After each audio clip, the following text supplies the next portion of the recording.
Hello, class. This PowerPoint is going to guide us through some essential concepts that will help us with our reading of La Bruja. I'm also going to do a little bit of review on the story that we read last week, Where Are You Going, Where Have You Been? Specifically touching on fairy tales and feminism, which we didn't really talk about, but which were in our PowerPoint from last week. So, a little review about this slide on fairy tales. Um, where are you going? Where have you been? Is sometimes seen as kind of a fairy tale gone wrong. And let's recall that this story is also allegorical.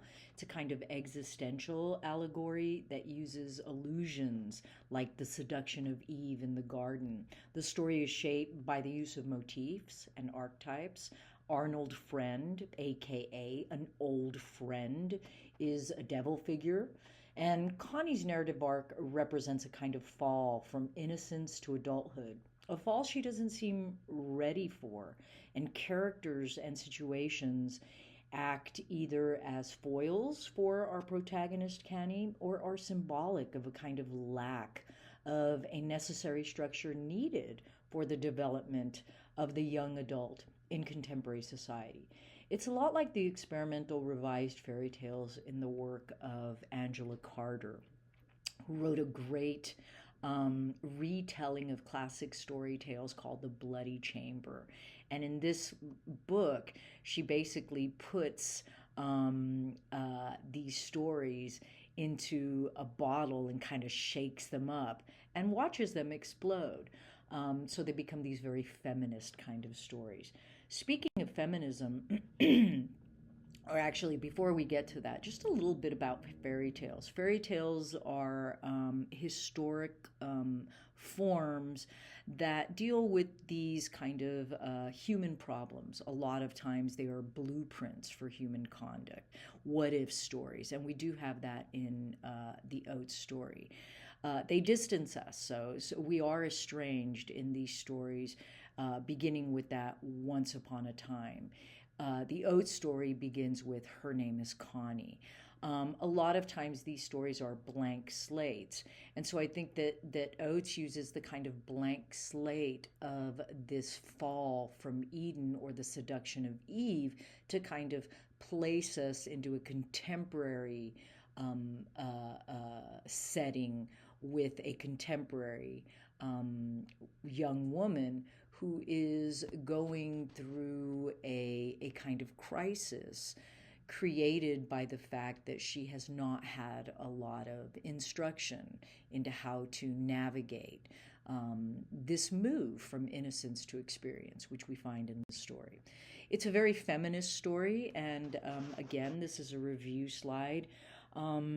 One thing to keep in mind, that when we have a feminist slant to a story, a lot of times the ultimate goal is some kind of societal change. Um, and where are you going? Where have you been? There's this anxiety, right, that our protagonist feels and lives with.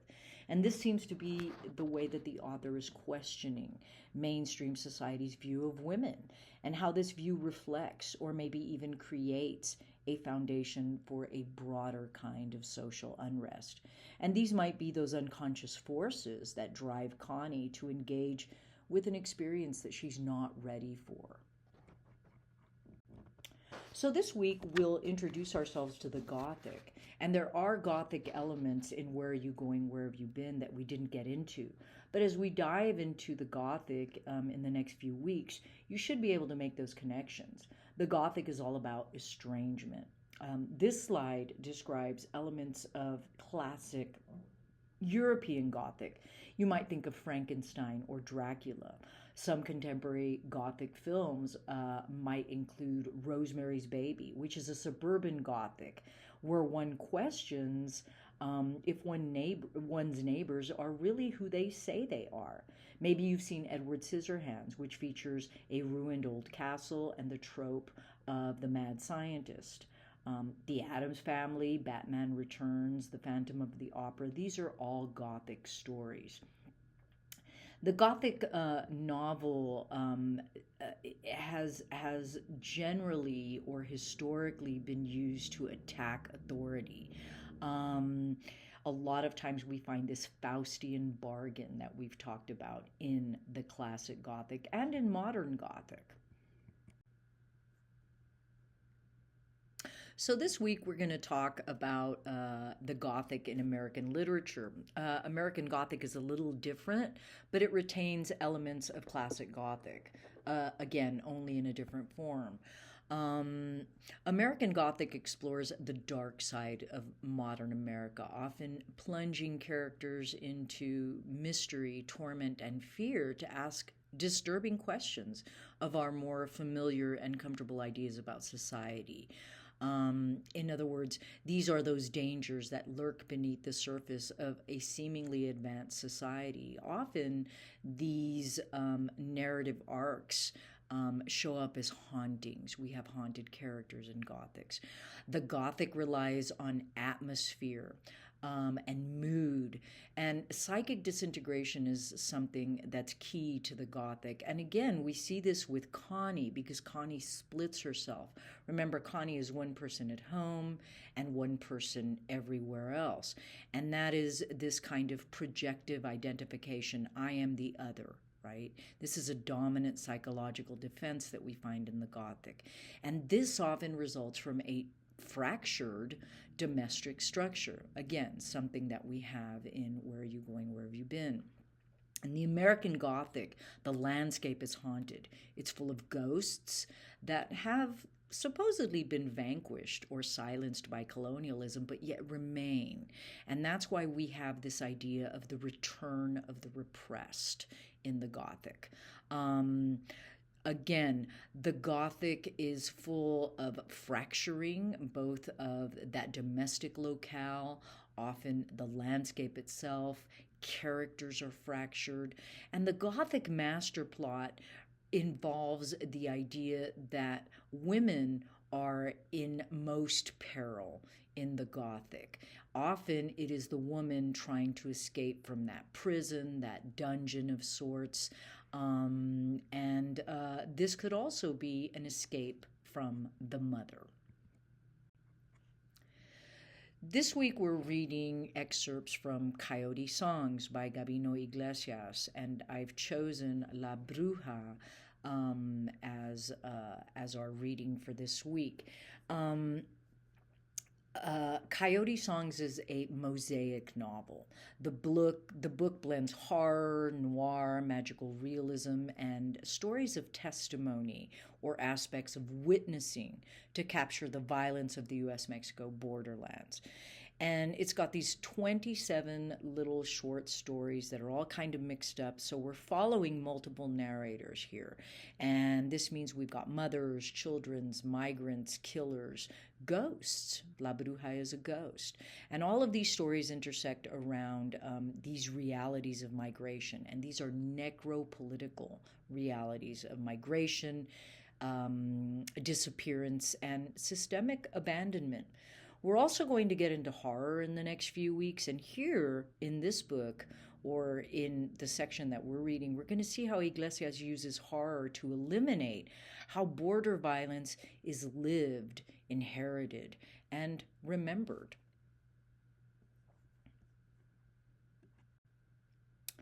So, what we have here is a slide on witches.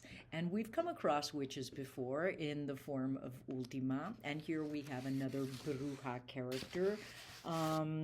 Witches derives from, or the term witch derives from the Old English Wicca, which refers to a sorcerer or a Wiccan to cast a spell. By the Middle Ages, the idea of heresy or beliefs contrary to Orthodox religions becomes the basis for the feminine connection to witchcraft. And let's recall Ultima being seen by those who don't understand her powers, describing her as a witch. Now, during the Middle Ages, there were actually these Inquisition manuals that provided details about women to be on the lookout for. If a woman lived alone, she was suspect. If she had knowledge of herbs or plants or crystals, she was suspect. If she had a deep connection to nature, like Ultima, she was also suspect. The thing about witches is that their power seems to be innate, it seems to be more natural, very different from sorcerers, who were often men and who learned their skills. Witches are the antithesis of proper behavior, right? Their acts are antisocial, uncontrollable. Maybe they're bad neighbors. Maybe they're isolated. Maybe they're seen as stingy or unsociable. Scapegoating, especially of women, has deep psychological roots that stretch back to a long ambivalence of the feminine, which is again related to nature or those natural inclinations. In La Bruja, we have a character similar to Ultima, given the power she has. And it's namely a supernatural power. But because this is kind of a gothic and in many respects a horror novel, her journey is a lot more visceral. It's a lot more haunting.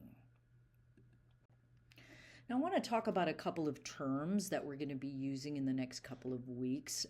This is biopolitics and necropolitics. Biopolitics goes all the way back to Michel Foucault, who wrote a very important series of books on the history of sexuality in the late 70s.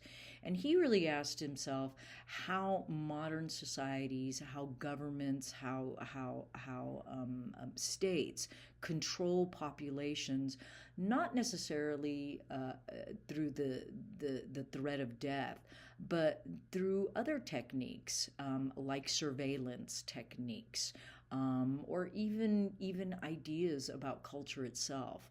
Biopolitics consists of all of those techniques that achieve the subjugation of bodies and the control of population. In other words, how does the state see the body in terms of power? And we'll talk a little bit about this. Now, Akile Membe, by 2003, kind of revised what Michel Foucault wrote in terms about biopolitics to incorporate necropolitics into the way that governments again control populations. So he turns attention to how the meaning of death emerges through who kills and who is targeted for death.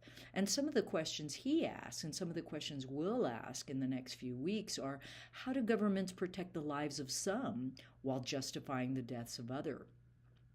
How does the sovereign or any system in power emerge through who dies and who does not die? In necropolitics, sometimes the dead body becomes more important than that living body, because now finally in death someone has actually taken notice of that body. This idea of bearing witness as a trope is going to be very important in the story of La Bruja. Now, again, a trope is to twist or to change something in terms of a rhetorical device. When we trope something, we're kind of playing with it, right? So maybe we have a damsel in distress kind of story, almost like we see with Connie, but it gets kind of twisted around into something different, right? So this idea of bearing witness is a trope that we find a lot of times in Latinx and multi-ethnic writing. And we'll see this again in The Ballad of Black Tom. To be a witness is to be aware, and writers in general bear witness with every word they write. The literature of witness does include memoir, but bearing witness in literature often moves beyond the personal, towards action that exists beyond the page. This is also something that the feminist inclination moves towards us, right? Coyote songs, like important works that have led to real change, maybe something like Upton Sinclair's The Jungle, or Rachel Carson's Silent Spring, or The Feminine Mystique by Betty Friedan. These are texts that have the power to raise awareness or maybe even change consciousness and motivate others to action in the face of injustice, maybe even the world. So these are a couple of final elements that I'd like us to think about as we're reading La Bruja. And again, thank you for listening, and we'll see you soon.